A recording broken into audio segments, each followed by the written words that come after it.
bertemu lagi di dalam ibadah Paskah saat ini. Kita sudah memperingati hari kematiannya hari Jumat, sekarang ini hari kebangkitan ya. Tuhan kita bukan Tuhan yang mati, tapi Tuhan yang hidup sampai selama-lamanya. Dan itulah janji Tuhan bagi kita semua yang percaya. Kita pun akan hidup untuk selama-lamanya bersama dengan Dia kelak apabila kita setia sampai akhir langkah kita. Haleluya. Saya ucapkan juga selamat Paskah bagi kekasih-kekasih yang sudah hadir dan masih ada lagi yang masih akan hadir. Tentunya kita doakan supaya mereka juga bersukacita bersama-sama dengan kita. Puji Tuhan. Saya undang kita berdiri, kita mau nyanyikan lagu He is Lord, He is Lord, He is risen from the dead, and He is Lord. Ya Tuhan, bahasa Indonesia-nya satu itu. Kita nyanyi dengan penuh pengakuan kepada Tuhan. Ya Tuhan.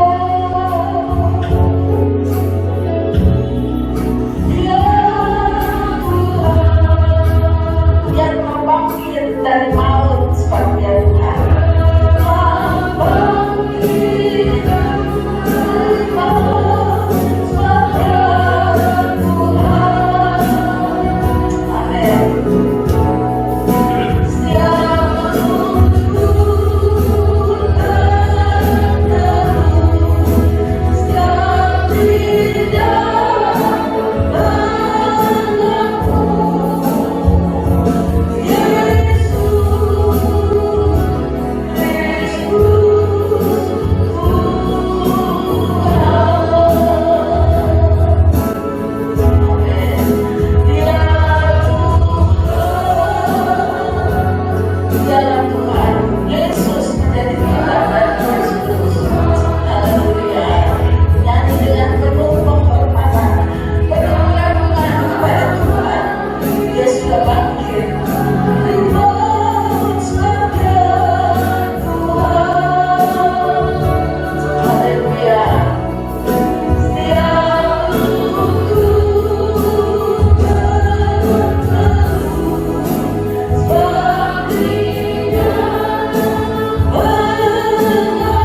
segala kemampuan Tuhan, untuk kami dapat melakukan setiap perintah-Mu. Banyak kekurangan dan kelemahan kami Tuhan, tetapi Tuhan, Engkau Allah Roh Kudus selalu memberi kekuatan dan menopang kami, sehingga kami sanggup Tuhan melakukan perintah-perintah-Mu. Terima kasih Tuhan, terima kasih buat kemenangan yang Engkau telah raih Tuhan. Kau bangkit dari maut, Kau Allah yang hidup, sehingga Kau dapat mendengar seluruh doa kami. Terima kasih Tuhan, dan satu kali kelak kami akan bertemu dengan Engkau di surga yang mulia. Terima kasih Tuhan, berikan kami sukacita mengalirkan Roh Kudus di setiap hati kami, sehingga kami boleh bersukacita merayakan hari kebangkitan-Mu, hari kemenangan-Mu. Maut telah dikalahkan Tuhan. Demikian juga Tuhan, setiap masalah hidup kami bersama Engkau yang bangkit Tuhan, kami boleh mengalahkannya Tuhan. Terima kasih Tuhan, kami boleh selalu bersukacita di dalam Engkau, mengiring Engkau. Berikanlah di dalam setiap hati kami roh pujian, sehingga kami boleh memuji dengan bebas dengan Engkau yang bebas Tuhan, sehingga sukacita surga mengalir di dalam hati kami. Kami boleh menikmati hadirat-Mu Tuhan pada pagi hari ini. Kau pimpin acara demi acara Tuhan di dalam ibadah kami. Urapan Roh Kudus-Mu Tuhan boleh turun atas setiap hamba-hamba-Mu, baik yang memimpin pujian, yang memainkan musik, dan juga bagi hamba yang akan menyampaikan firman-Mu, sehingga kami boleh menerima berkat firman-Mu pada pagi hari ini, dan kami boleh lebih lagi Tuhan mengasihi-Mu dan mencintai-Mu. Kami bertumbuh ke arah Engkau. Terima kasih Tuhan, terima kasih. Kami buka ibadah kami pada pagi hari ini hanya di dalam satu nama, Tuhan Yesus Kristus, menebus jiwa kami. Haleluya.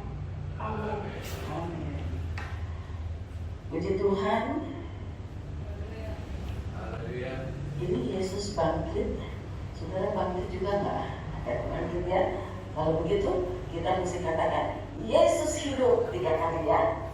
Terakhir ditutup haleluya ya. Supaya ini kan pada pakai masker, jadi nggak keluar suaranya, tapi harus berkata Yesus hidup, pasti keluar suara. 1, 2, 3. Yesus hidup. Yesus hidup. Yesus hidup. Haleluya. Masih kurang. 1 kali lagi ya. 1, 2, 3. Yesus hidup. Yesus hidup. Yesus hidup. Haleluya. Girang-girang ada girang besar, suka-suka ada suka besar, karena ada kesukaan karena Yesus hidup. Amin. Mari nyanyi dengan sukacita.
Dari sini dulu Yesus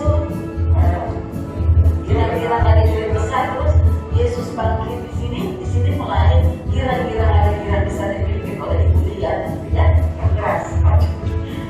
Sini dulu sebagian girang saya.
Jangan kita sia-siakan raja kita itu, raja di atas segala raja. Maka kita bersuka cita karena dia bangkit. Yesus kita, Allah kita adalah Allah yang nyata, Allah yang benar, Allah di dalam Yesus Kristus. Biarlah kita yakinkan hal ini, ya. Puji Tuhan. Passwordnya apa, saudara-saudara? Jumat lalu. Ayo sama-sama, passwordnya untuk ke surga apa? Darah Yesus. Melalui darah Yesus, melalui penumpang darah kita diselamatkan. Dan itulah jalan ke surga, ya. Jadi jangan lupa, sebab banyak yang tidak suka sama darah Yesus. Sukanya hanya yang senang-senang saja. Nama Yesus, Yesus menyembuhkan, Yesus memberkati. Tidak lupa bahwa dia ditebus dengan darah Yesus. Haleluya. Puji Tuhan. Saya ingin memberikan kesempatan bagi para pengerja yang sudah melatih sebuah lagu. Mari kita nikmati lagu mereka sambil kita akan mau menyanyikan sementara mereka bersiap-siap lagu yang sebab jadi ada hari esok. Anak Allah Yesus namanya kita nyanyikan ini, kemudian mereka mempersiapkan diri. Ya, anak Allah namanya Yesus, dia menyembuhkan, dia menyucikan, ya. Ada hari esok. Amin.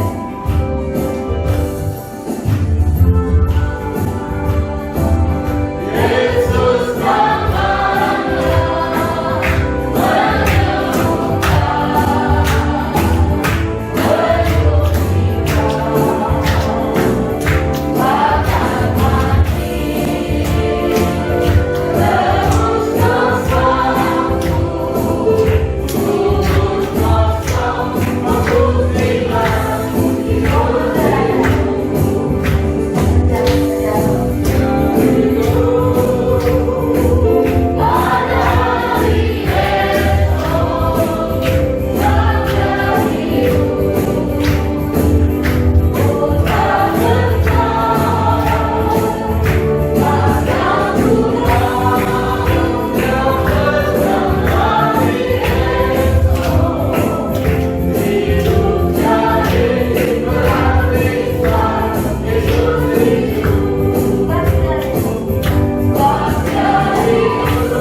kita sedih enggak.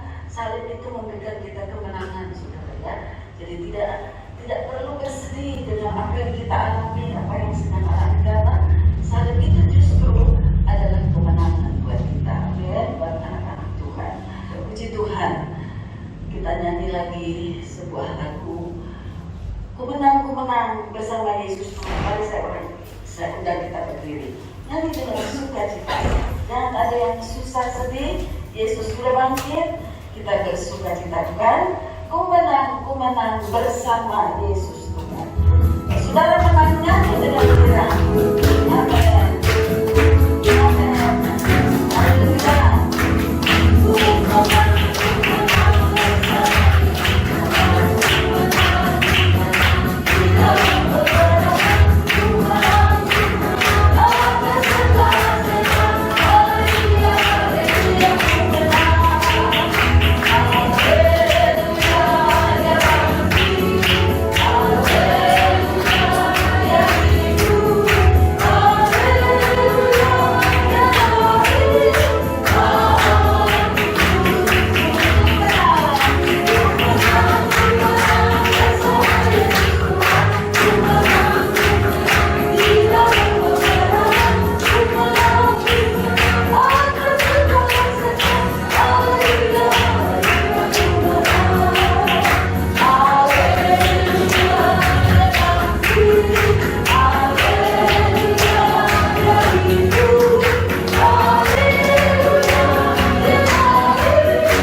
Yesus, Engkaulah juru selamatku.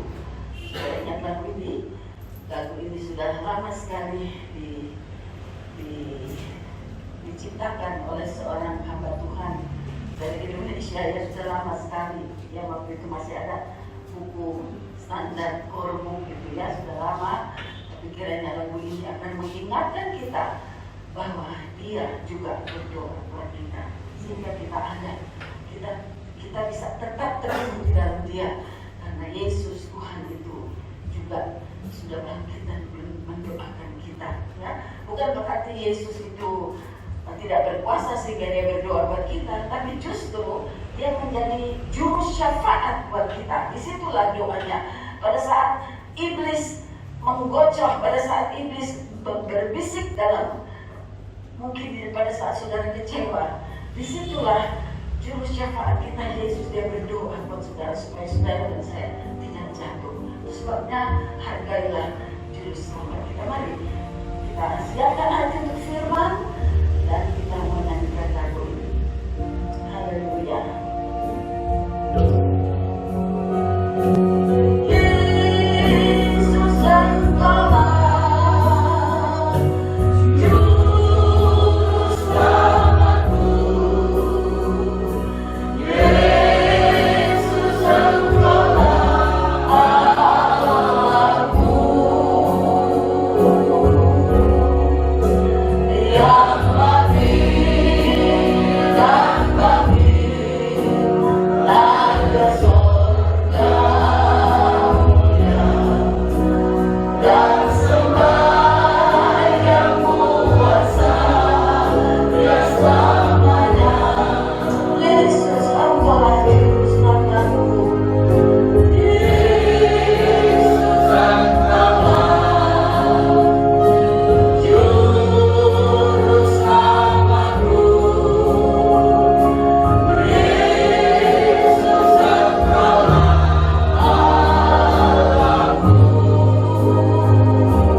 itu bilang hidup Yesus lebih keras daripada Yesus hidup. Amin. 2, 3 ya, 3 kali ya. Yesus hidup, hidup Yesus. Yesus hidup, hidup Yesus. Sekali lagi, Yesus hidup, hidup Yesus. Haleluya. Puji Tuhan. Salam sejahtera di dalam Yesus Kristus. Selamat Paskah. Yesus sudah bangkit, saudara-saudara ya. Dia tidak mati dan dia hidup untuk selama-lamanya. Haleluya. Puji Tuhan. Itu sebabnya kita bersyukur kepada Tuhan ya. Walaupun banyak persoalan, banyak problema, banyak masalah, tetapi tetap setialah bahwa satu waktu kita juga, kalau kita tinggalkan dunia ini, kita akan bangkit bersama dengan Yesus dan senang untuk selama-lamanya. Nah, Bapak Ibu saudara-saudara sekalian, saya ingin sedikit mengulangi apa yang sudah disampaikan oleh Bro Denny latihan ya kemarin hari Jumat Agung. No sacrifice, no victory. Juga dikatakan no cross, no crown of glory. Ya.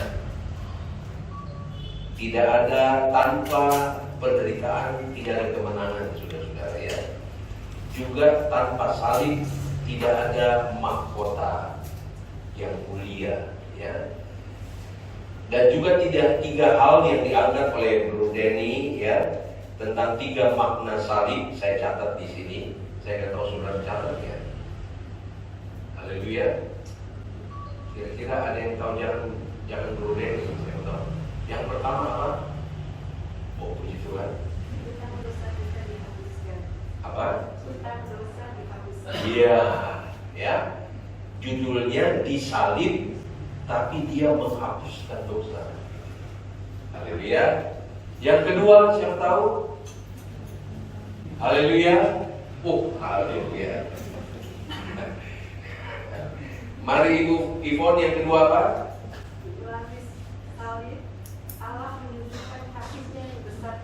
Amin, ya. Dia disalib, tapi itulah tanda kasih yang sempurna, saudara-saudara. Ya, yang sempurna itu adalah sebab dia buktikan bahwa dia naik ke kayu salib, mati buat saudara dan saya. Inilah kasih, saudara-saudara ya. Yang ketiga siapa? Diborong sama Ibu Ivon, saudara-saudara ya. Mana suaminya Ibu Ivon ya? Oke, Ibu Ivon. Melalui salib kita berkumpul kembali kepada Bapa, jalan ke surga terbuka. Amin ya. Jadi melalui salib, melalui Yesus disalib, maka jalan ke sorga itu terbuka lebar. Ya, itu sebabnya ada sebuah ayat yang berkata di dalam Kisah Rasul pasal 4 ayat 12. Tidak ada keselamatan di bawah kolong langit ini di luar daripada Yesus. Amin. Haleluya. Sebab dia sudah disalib sehingga dia membuka jalan selebar-lebarnya buat kita yang percaya kepadanya ya. Jadi sekali lagi tidak ada keselamatan di kolong langit ini di luar Yesus. Haleluya. Amin. Itu 3 makna. Saya hanya 1 makna aja deh saudara-saudara dalam acara atau dalam ibadah hari kebangkitan. Saya mau katakan bahwa tanpa kebangkitan Yesus semua sia-sia. Amin. Tanpa kebangkitan Yesus, apa yang makna tadi, apa yang dikatakan no sacrifice, no victory, no cross, no crown of glory. Tanpa kebangkitan Yesus itu nol semua, saudara. Gak ada arti apa-apa. Ibadah kita gak ada arti apa-apa. Saya ngomong dari tahun ke tahun, saya khotbah dari tahun ke tahun, saudara menjadi percaya karena saya ngomong, semua tidak ada arti apa-apa. Bahasa Inggris katakan vain. sia-sia semua.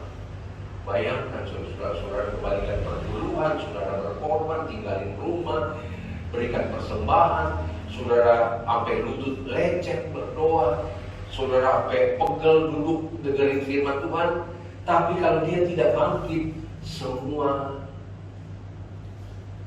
sia-sia. Ya, jadi kita melihat betapa hebat kuasanya Tuhan yang membangkitkan Yesus, ya. Jadi saya melihat kata sia-sia itu antara lain percuma. Saudara tahu itu percuma. Kita bikin sesuatu tapi percuma. Saudara bikin masakan yang enak banget nih, tapi begitu dimakan, yang makan yang percuma nih, aduh sakit hati nggak? Ya, istri udah masak enak-enak, suami datang makan, kayaknya percuma nih makanan ini. Waduh, kalau bisa itu apa tuh untuk cobek-cobek begini, kalau bisa dilempar. Ya, kata vain itu adalah sia-sia, percuma, tidak ada gunanya,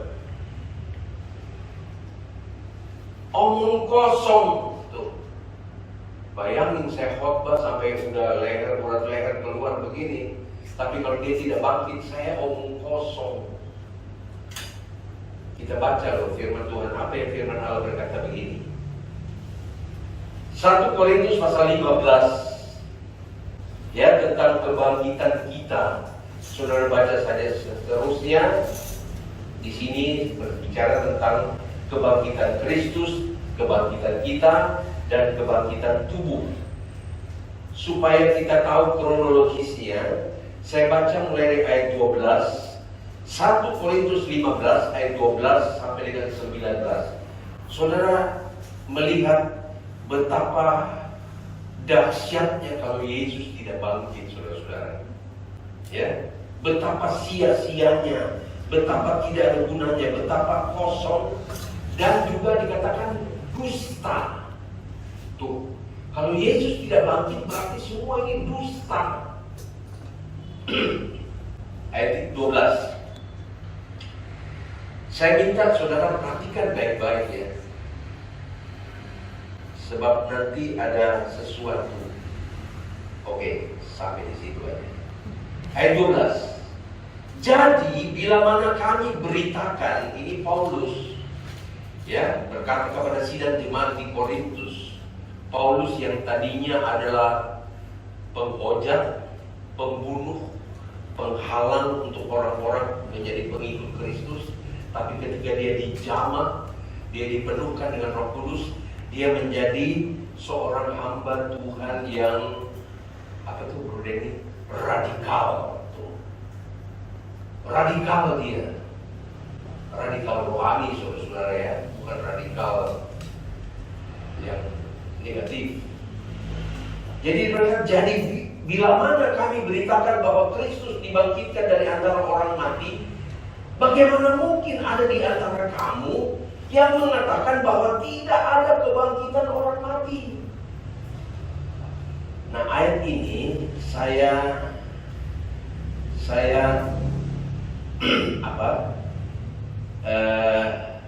berikan dulu penjelasannya. Lukas 20 ayat 27. Sebab ada orang-orang yang tidak percaya tentang kebangkitan Yesus.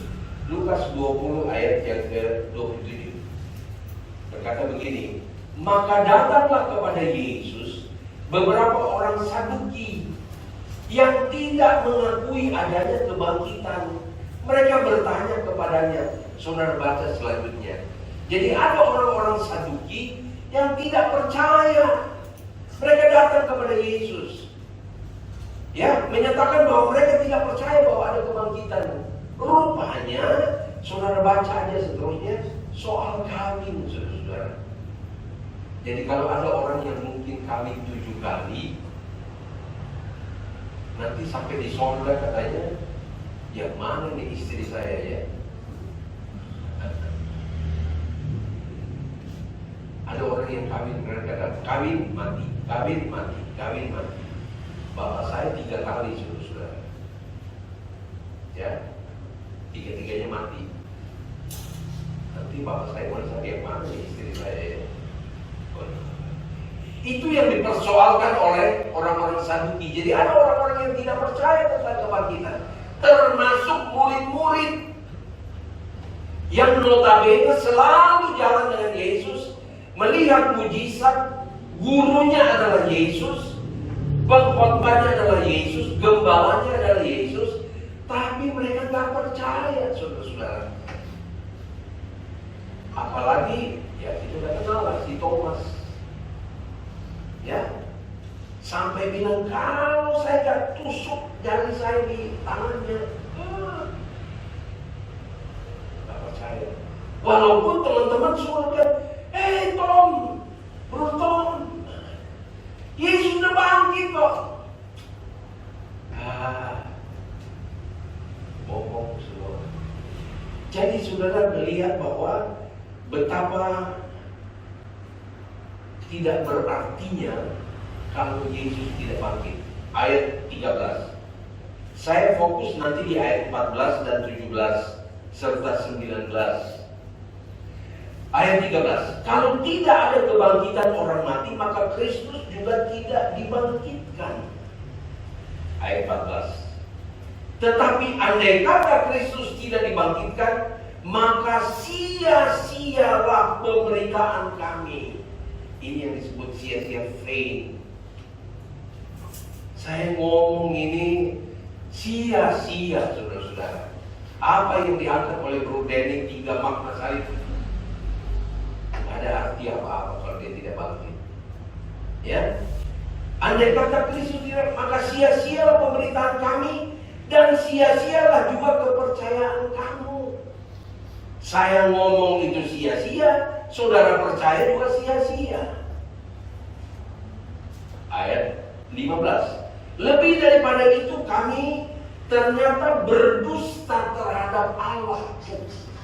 Bayangkan, Allah dibohongin, saudara-saudara, kalau Yesus tidak bangkit. Karena tentang dia kami katakan bahwa ia telah membangkitkan Kristus, padahal ia tidak membangkitkannya. Kalau andai kata benar bahwa orang mati tidak dibangkitkan. Jadi jangan takut mati, saudara-saudara ya. Mati di dalam Tuhan, jangan takut mati. Jangan minta mati, saudara-saudara. Jangan paksakan supaya saya mati. Ya, tapi jangan takut mati. Sebab kalau kita mati di dalam Tuhan, kita akan dibangkitkan dengan tubuh kebangkitan. Oke, panjang nanti ceritanya. Langsung saya ke ayat 17. Ya. Dan jika Kristus tidak dibangkitkan, maka sia-sialah kepercayaan kamu, dan kamu masih hidup dalam dosamu. Jadi kalau saya ulang di ayat 14, sia-sia pemberitaan saya, kami, Bro Denny juga punya berita juga sia-sia. Pendeta-pendeta besar pun juga sia-sia. Ya. Sia-sia juga kepercayaanmu.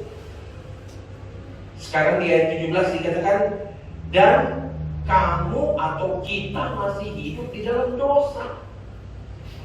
Dan sudah dijelaskan minggu lalu atau saat Jumat lalu bahwa upah dosa itu adalah maut. Jadi kalau tidak ada kebangkitan, saudara-saudara, maka kita akan tetap hidup di dalam dosa.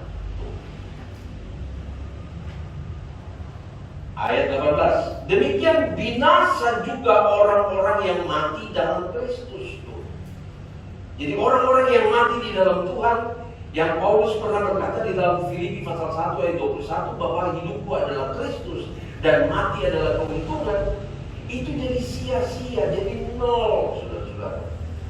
Tidak berarti, percuma. Ya. Ayat 19. Jikalau kita hanya dalam hidup ini saja menaruh pengharapan pada Kristus, menaruh pengharapan kepada Kristus yang gak bangkit, ya. Kalau kita berpengharapan kepada Kristus yang tidak bangkit, maka dikatakan begini, maka kita adalah orang-orang yang paling malang dari segala manusia. Jadi kalau kita hanya percaya kepada Yesus yang tidak bangkit, kita ini orang-orang yang paling malang, bukan orang malang, saudara-saudara ya. Tapi orang-orang yang mengatakan kalau saya bahasa yang paling ekstrim itu, kita orang yang paling jelek, saudara, dari segala manusia yang ada dalam dunia ini. Ya, itu makna kebangkitan Yesus. Ya, jadi kalau Yesus tidak bangkit, segala pemberitaan firman Allah itu nol, percuma. Saudara percaya, kita percaya, nol, percuma. Di ayat 17 dikatakan kita masih tetap hidup di dalam dosa. Dan yang ketiga dikatakan dalam ayat 19, kita orang yang paling jelek di dalam dunia ini. Kita paling malang, paling miskin, paling jelek, paling bodoh. Kalau Yesus tidak bangkit, maka kita adalah paling bodoh. Kenapa paling bodoh? Sebab kita bisa lihat contoh di murid-murid. Ya, Yesus sudah ajarkan, Yesus sudah sampaikan bahwa hari ketiga kau akan bangkit. Kita akan jumpa di Galilea. Mereka nggak percaya. Artinya apa? Karena bodoh. Amin. Kita kan tidak mau dibilang bodoh kan? Kita mau dibilang orang yang cakap. Bahkan Guru Denny kemarin berkata, level kita sebenarnya sebagai orang percaya itu harus standarnya sama dengan Yesus. Standar tuh, levelnya harus sama, bukan di bawah, saudara-saudara. Ya, standarnya harus sama. Itu sebabnya ini dibalik tirai hitam ini ada harus menjadi serupa, artinya sama dengan Yesus, standarnya sama, selevel kita. Tapi sekarang kita harus diproses dulu, ya. Nah, untuk menyingkat waktu, saudara-saudara, sekarang menjadi pertanyaan, siapa yang membangkitkan Yesus? Yesus itu dibangkitkan loh. Walaupun dia Allah, dia 100% Allah, tapi dia menjadi manusia, menjelma menjadi manusia, bahkan menjadi hamba, tapi dia dibangkitkan. Siapa yang membangkitkan dia? Dan apa yang kita harus buat dengan kebangkitan Yesus? Apakah kita hanya haleluya puji Tuhan, makan telur Paskah, bagi-bagi kado nanti?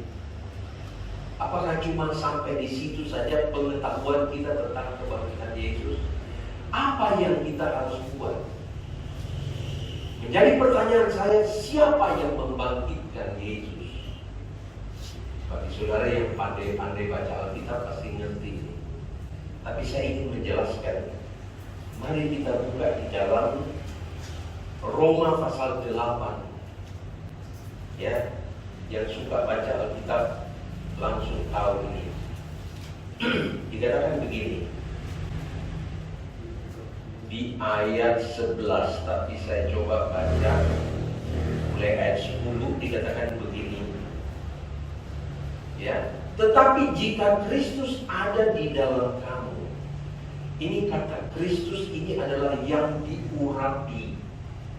Kristus atau Kristos artinya yang diurapi.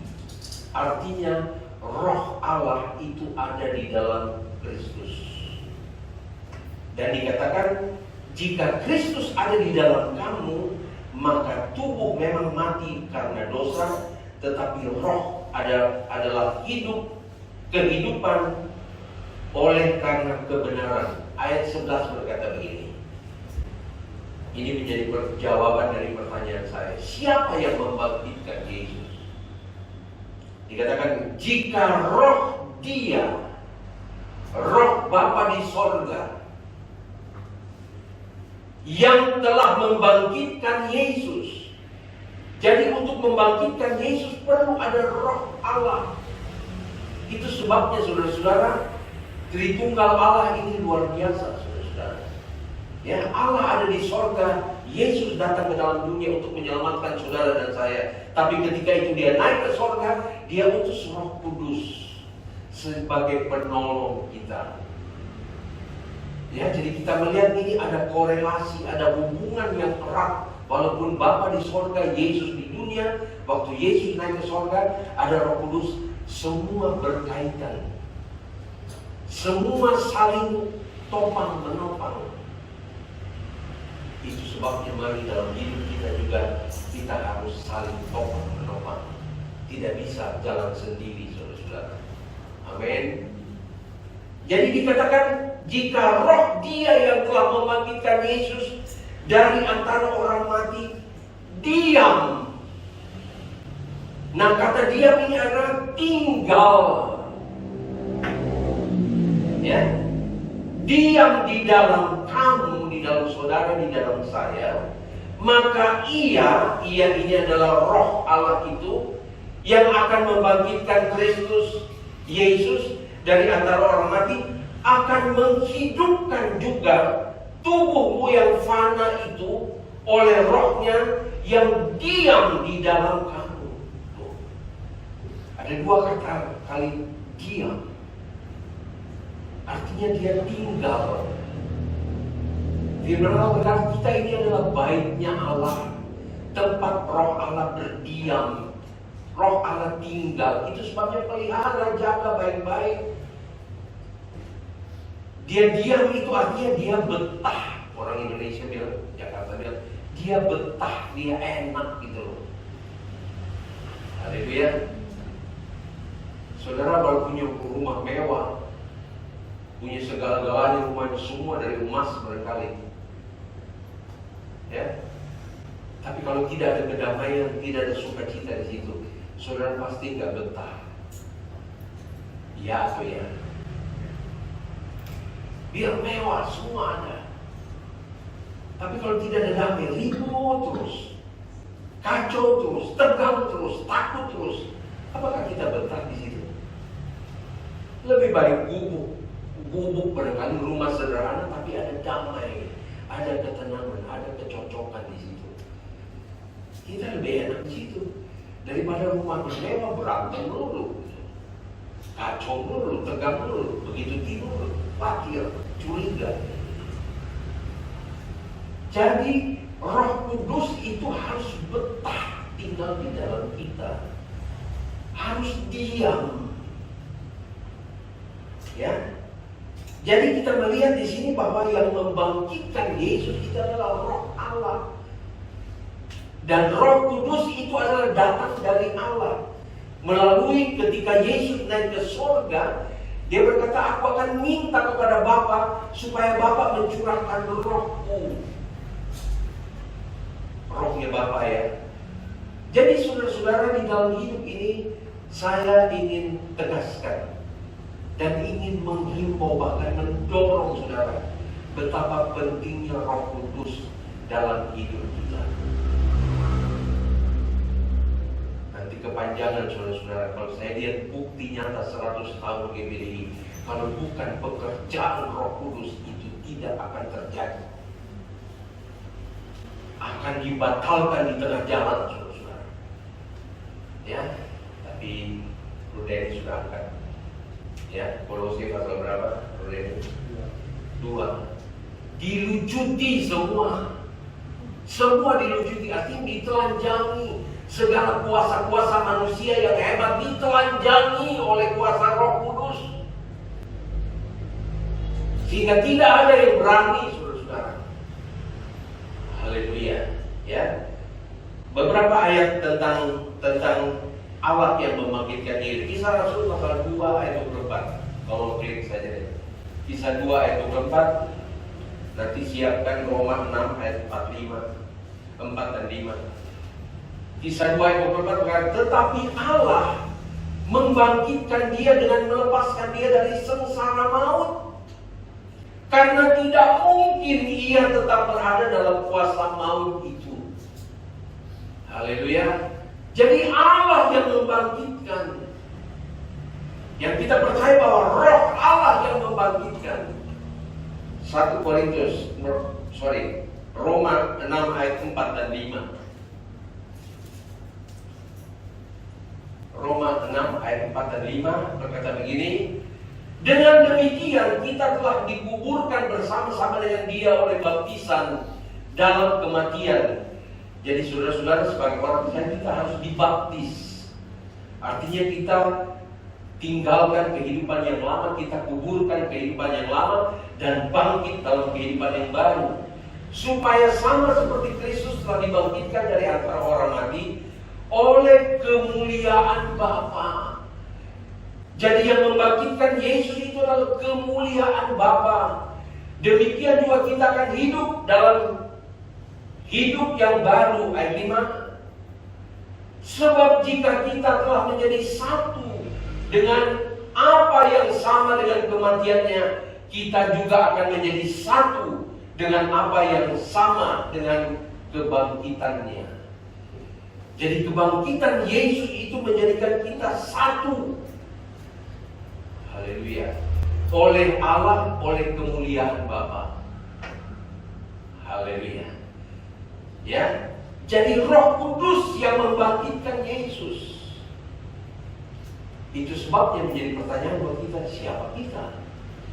Kalau Roh Kudus ada yang membangkitkan Yesus, maka pentinglah Roh Kudus buat kita. Kalau enggak, kita mati untuk selama-lamanya. Tapi kalau Roh Kudus ada di dalam kita, maka apabila kita tinggalkan dunia ini, Roh Allah itu yang akan membangkitkan. Sebagaimana Yesus dibangkitkan oleh Roh Allah, kita pun dibangkitkan. Dan kita tidak mati untuk selama-lamanya. Amin. Itu sebabnya sekali lagi saya katakan, jangan minta mati saudara-saudara, tapi jangan takut mati. Haleluya. Amin. Itu sebabnya Efesus pasal 1 ayat 19, saya baca sampai dengan ayat 22. Ya, melihat kebangkitan Yesus itu hebat, maka dikatakan begini, dan betapa hebat kuasanya. Kalau sudah berbicara tentang kuasanya, itu berbicara tentang Roh Kudus. Bagi kita yang percaya, sesuai dengan kekuatan kuasanya, ayat 20, yang dikerjakannya di dalam Kristus dengan membangkitkan Dia dari antara orang mati, ya, dan mendudukkan Dia di sebelah kanannya di sorga. Jadi Yesus oleh Roh Allah dibangkitkan, kemudian diangkat untuk duduk di sebelah kanan Allah Bapa. Itu sebabnya bagi kita sebagai orang Kristen, kalau ada yang mati, nggak usah didoain saudara-saudara.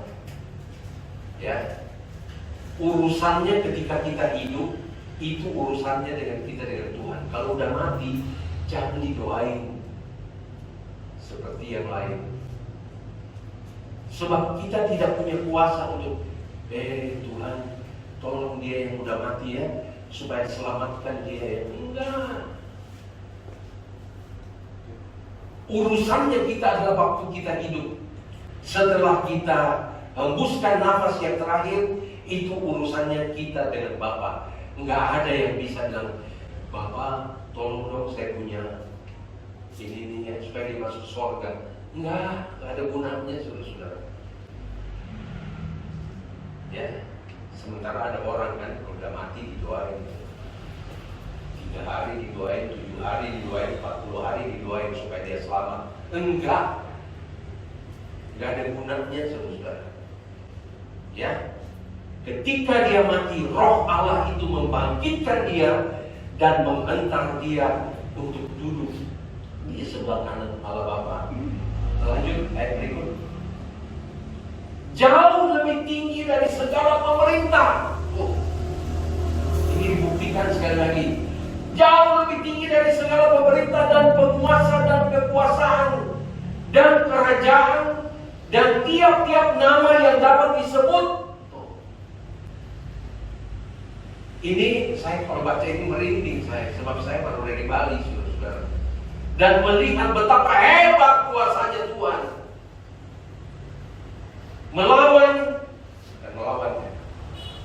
yang melucuti pemerintah, penguasa, dan kekuasaan dari kerajaan dan tiap-tiap nama yang dapat disebut. Bukan hanya di dunia ini saja, melainkan juga di dunia yang akan datang. Satu lagi bagian ke-8 itu keluar. Dan segala sesuatu telah diletakkannya di bawah kaki Kristus. Segala nama yang hebat yang terjadi di sana itu ditaruh di bawah kaki Yesus, sehingga enggak berkutik, saudara-saudara. Ini yang namanya dilucuti, saudara-saudara ya. Ditaruh di bawah kaki Kristus, dan Dia telah diberikannya kepada jemaat sebagai kepala dari segala yang ada. Jadi kuasa Allah diberikan kepada jemaat, kepada hamba-hamba Tuhan, sehingga segala sesuatu yang mau menggoncang, yang mau menghancurkan, mau di bawah kaki Yesus. Haleluya. Ya, puji Tuhan. Jadi mari, saya tidak mau panjang-panjang, tetapi saya ingin mari kita perlu Roh Kudus. Roh Kudus itu harga mutlak, harga mati. Sebab Roh Kuduslah yang membangkitkan Dia dan menghentar Dia sampai ke duduk di sebelah kanan Allah Bapa. Haleluya. Puji Tuhan, ya. Ayat 12 di dalam Roma pasal 8 saya mau baca sekali lagi. Jadi saudara-saudara, kita adalah orang berhutang, ya, tetapi bukan kepada daging supaya hidup menurut daging. Nah, hutang kita sudah dengar di Jumat Agung, hutang yang gak bakalan kebayar, saudara-saudara. Sudah dijelaskan oleh Guru Denny, ya, bagaimana hutang kita gak bakalan kebayar, tapi Dia yang melunasi semua. Apakah kita tidak mau bersukacita di dalam Tuhan? Amin. Nah, oleh sebab itu, saudara-saudara, tanpa Roh Kudus kita tidak mampu. Sekali lagi saya tegaskan, tanpa Roh Kudus kita tidak mampu untuk mencapai apa yang dikatakan victory. Gak mungkin, saudara-saudara. Saya katakan dengan tegas, tanpa Roh Kudus kita tidak akan menjadi umat yang lebih daripada pemenang. Tanpa Roh Kudus kita tidak akan mencapai crown of glory. Ya, tanpa Roh Kudus, sebab hidup ini adalah peperangan. Ya, setiap hari kita perang, saudara-saudara. Dan semakin dekat kedatangan Tuhan, peperangan itu semakin gencar, semakin nyata, semakin Jadi kita perlu Roh penolong, kita perlu guru agung, kita perlu penasehat yang ajaib. Haleluya. Jadi mari saudara, jangan anggap enteng Roh Kudus. Cari. Ya, saya tidak tahu apa kita adakan doa 10 hari, tetapi kalaupun tidak, setiap saat, sebab Roh Kudus sudah dicurahkan. Dan ayat-ayat yang terakhir, saya kembali kepada 1 Korintus yang pasal ke-15 sebagai ayat yang terakhir. Dikatakan begini di ayat yang ke-55 dan sampai ke ayat 58. 1 Korintus 15 ayat 55 sampai 58, katakan begini ayat yang terakhir, saudara. Sebelum kita masuk dalam perjamuan Tuhan, ayat 55, hai maut. Ini yang paling ditakuti oleh manusia adalah maut, saudara. Hai maut, di manakah kemenanganmu? Iblis pikir ketika Yesus disalibkan, wah, habislah semua.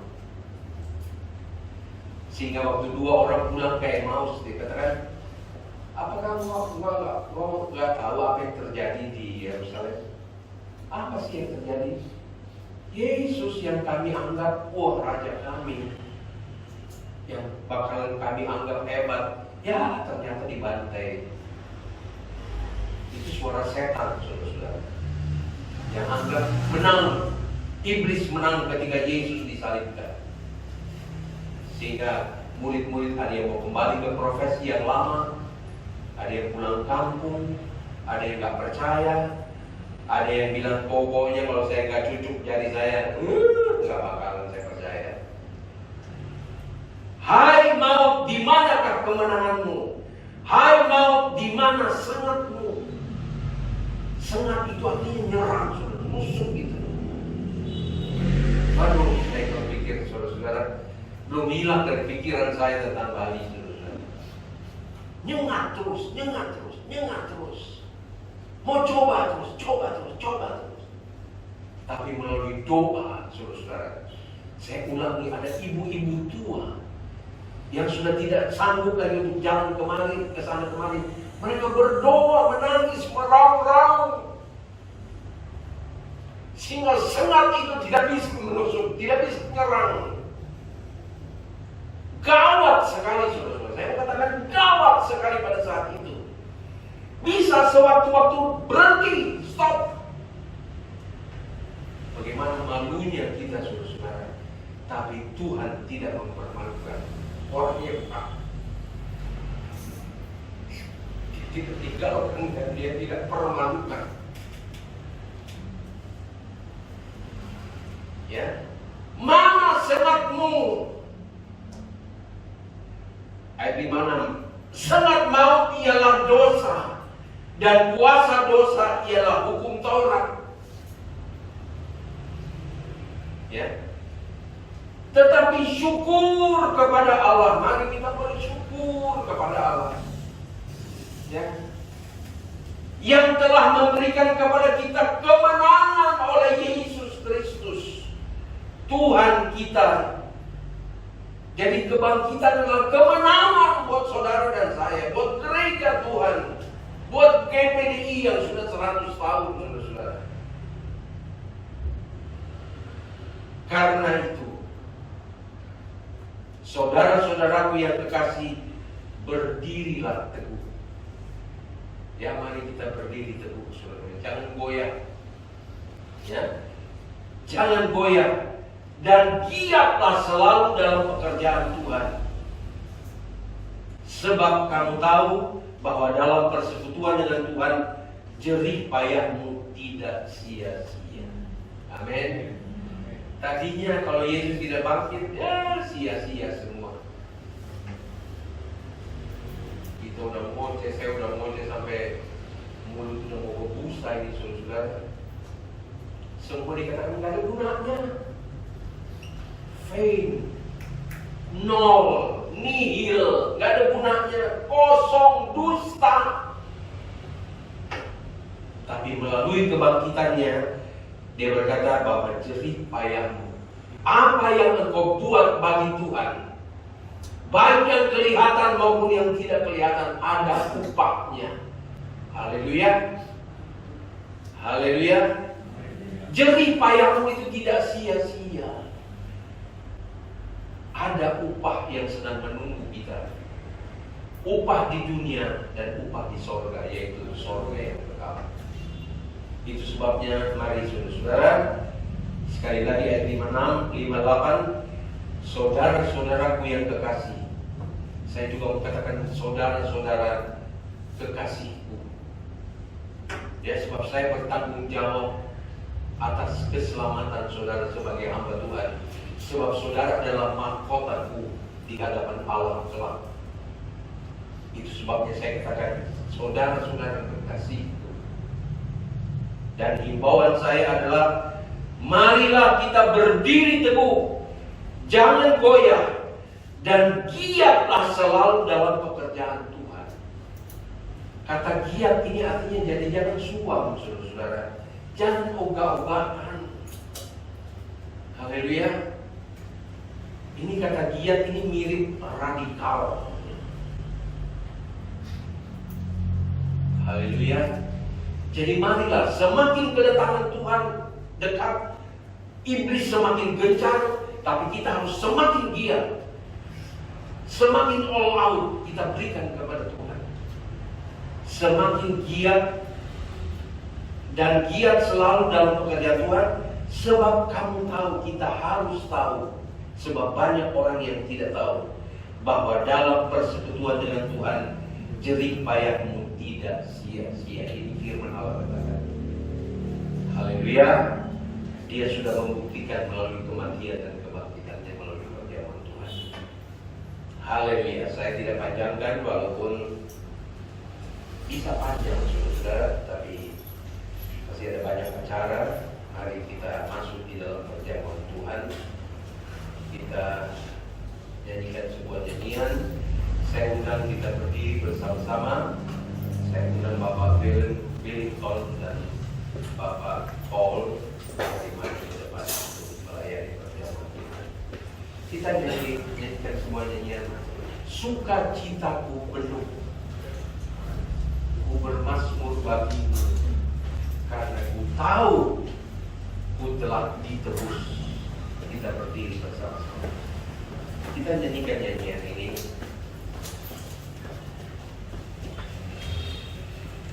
Haleluya. Nyanyi dengan sukacita saudara, karena kita tahu kita adalah umat yang lebih daripada pemenang. Haleluya. Tuhan jadikan kita baru, tidak seperti murid-murid yang lama. Tapi ketika murid-murid dipenuhkan dengan Roh Kudus, mereka menjadi murid-murid yang baru. Petrus berbakar 3.000 orang bertobat. Haleluya. Karena ku tahu ku telah ditebus oleh curahan darah-Mu. Menari bagimu,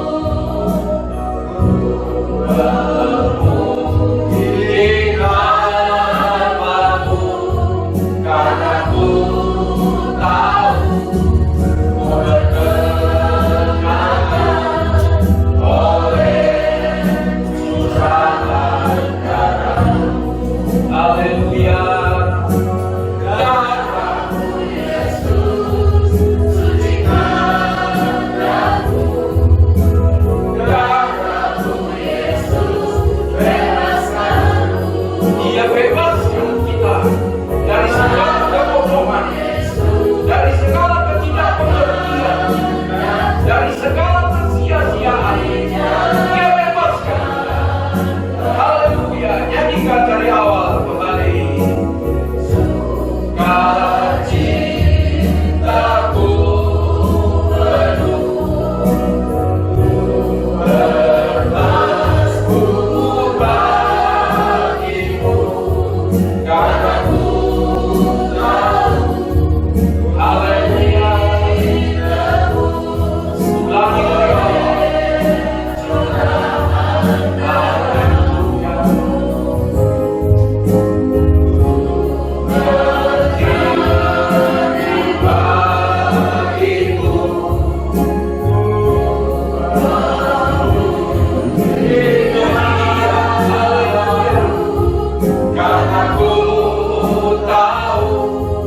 dibaharui dari hari ke hari sampai kepada kesempurnaan. Inilah yang menjadi doa kami Tuhan. Kami tidak mampu tanpa Roh Allah. Roh Kudus penuhi kami. Roh Kudus bimbing kami. Kalau kami tidak mempunyai Roh Kristus di dalam kami, maka kami bukan milik-Mu ya Tuhan, kata firman. Kami perlu Roh Allah. Haleluya. Bapa dalam sorga, berkat kedua hamba-Mu yang akan melayani perjamuan ini, berkati roti dan anggur ini yang adalah tubuh dan darah Yesus, yang adalah makanan yang sungguh, sehingga ketika kami makan dan minum dengan iman kepada Tuhan, mujizat Allah terjadi. Yang sakit disembuhkan, yang lemah dikuatkan, yang bimbang khawatir takut dia pulang dengan bersorak-sorai, dibaharui oleh Tuhan, diberi kemenangan oleh Tuhan. Sebab Engkau adalah Allah yang dahsyat, Engkau Allah yang heran. Kami bukan menyembah kepada Allah yang mati, tapi kami menyembah kepada Allah yang hidup, yang sudah bangkit dan akan membangkitkan kami ketika kami tinggalkan dunia. Amin. Bersama-sama dengan Engkau selama-lamanya. Terima kasih Tuhan. Terima kasih Tuhan. Tolong kami, Roh Kudus tolong kami supaya kami giat di dalam pekerjaan Tuhan. Sebab tidak sia-sia kata Tuhan. Dalam nama Tuhan Yesus Kristus kami berdoa. Haleluya. Amin. Silakan duduk. Nyanyikan lagi nyanyian ini saudara-saudara.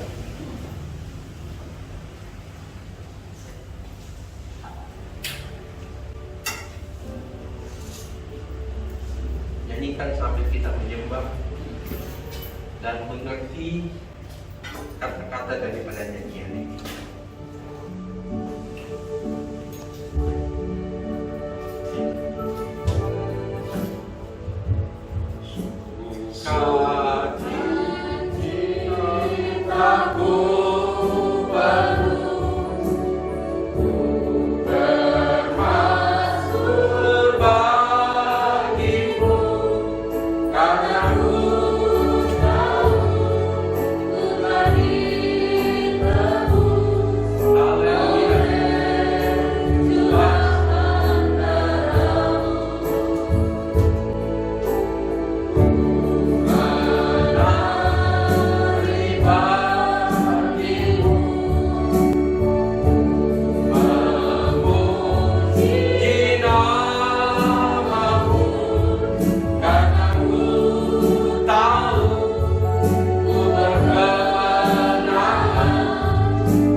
Sambil kita menghadap kepada Yesus,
Haleluya. Saudara-saudara, saya berikan kesempatan kepada saudara baca ayat yang ada di dalam hostia ini. Imankan, dan kita makan nanti dengan iman, sehingga apa yang tercantum di dalam hostia ini menjadi bagian dalam hidup kita. Haleluya. Saya bacakan yang ada pada hostia saya. Jikalau kamu mengasihi aku,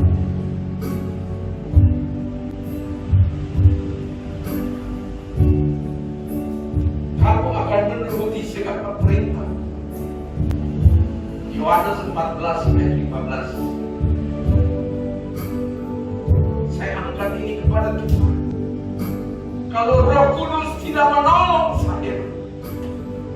saya tidak bisa melakukan ayat ini. Bahwa jikalau kamu mengasihi aku, kamu akan menuruti segala perintahku. Saya akui di hadapan Tuhan, kalau Rohmu tidak menolong saya tidak sanggup untuk mengikuti segala perintahmu. Haleluya. Biarlah kita juga katakan kepada Tuhan, apa yang tercantum di dalam hostia sebelum kita makan, kita berkata, Tuhan, Roh Kudus, kalau Engkau tidak menolong saya tidak mampu melakukan apa yang tercantum di dalam hostia saudara. Oh, darahmu Yesus, sucikan aku. Darahmu Yesus, kita berdiri bersama-sama. Oh, darahmu Yesus, gunakan aku. Ku dijadikan batu. Oh, ku dijadikan batu. Saya bacakan firman Tuhan. Sebab apa yang telah kuteruskan kepadamu telah aku terima dari Tuhan, yaitu bahwa Tuhan Yesus pada malam waktu Ia diserahkan mengambil roti, dan sesudah itu Ia mengucap syukur atasnya. Ia memecah-mecahkannya. Mari kita pecahkan roti yang di tangan kita, dan berkata, inilah tubuhku yang diserahkan bagi kamu. Perbuatlah ini menjadi peringatan akan aku. Kita makan dengan iman, kita makan dengan percaya sambil mengucap syukur dalam nama Tuhan Yesus Kristus. Haleluya.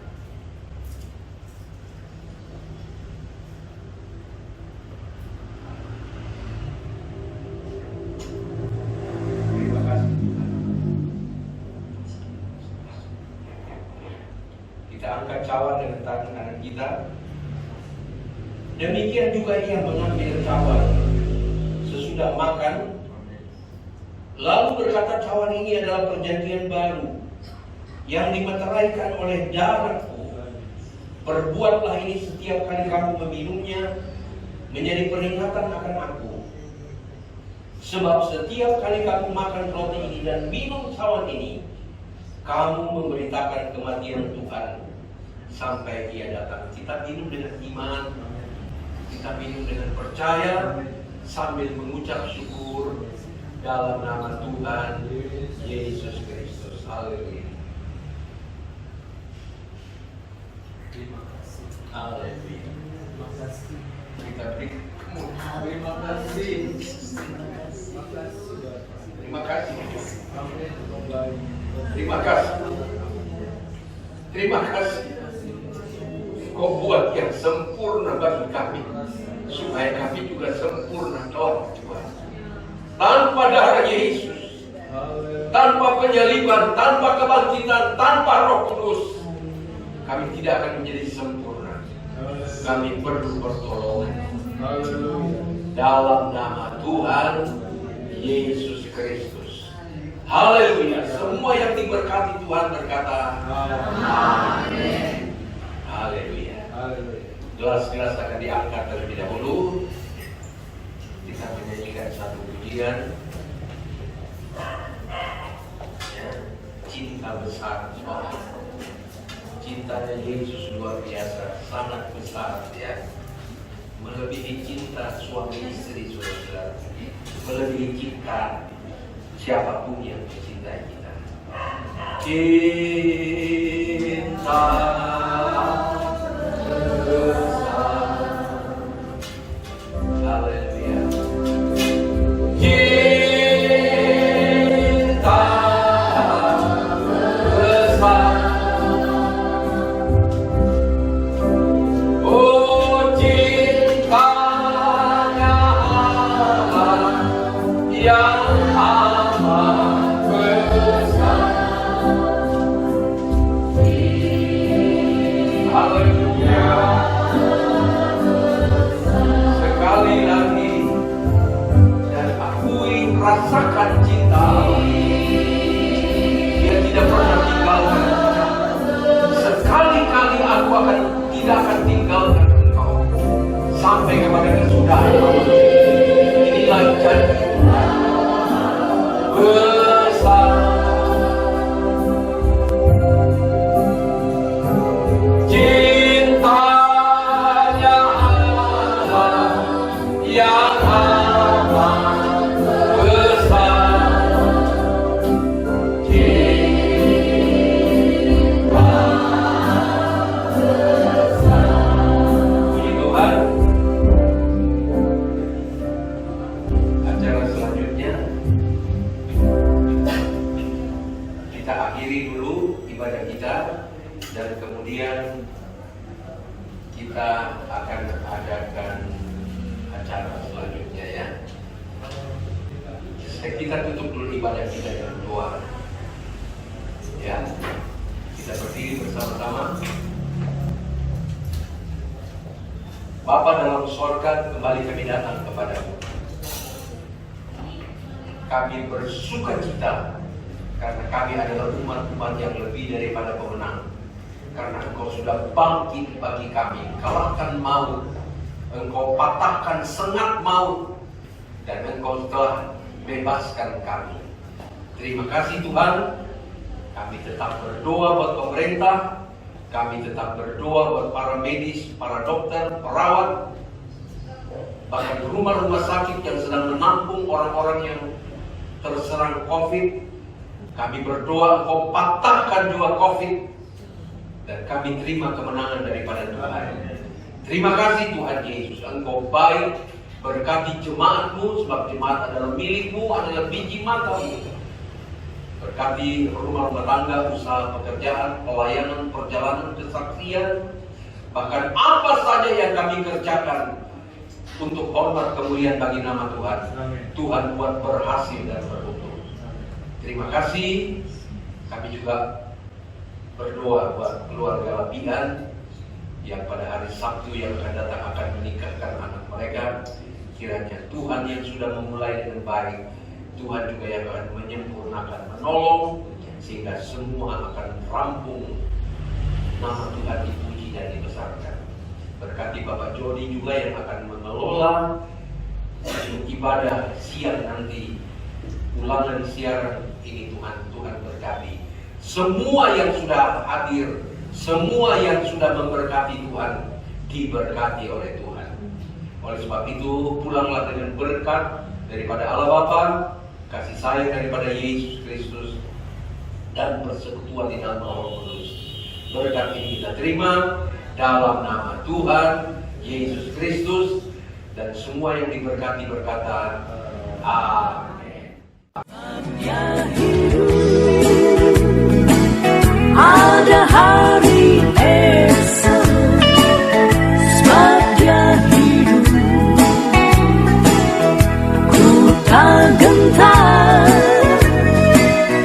karena ku tahu Dia pegang hari esok. Hidup jadi berarti selalu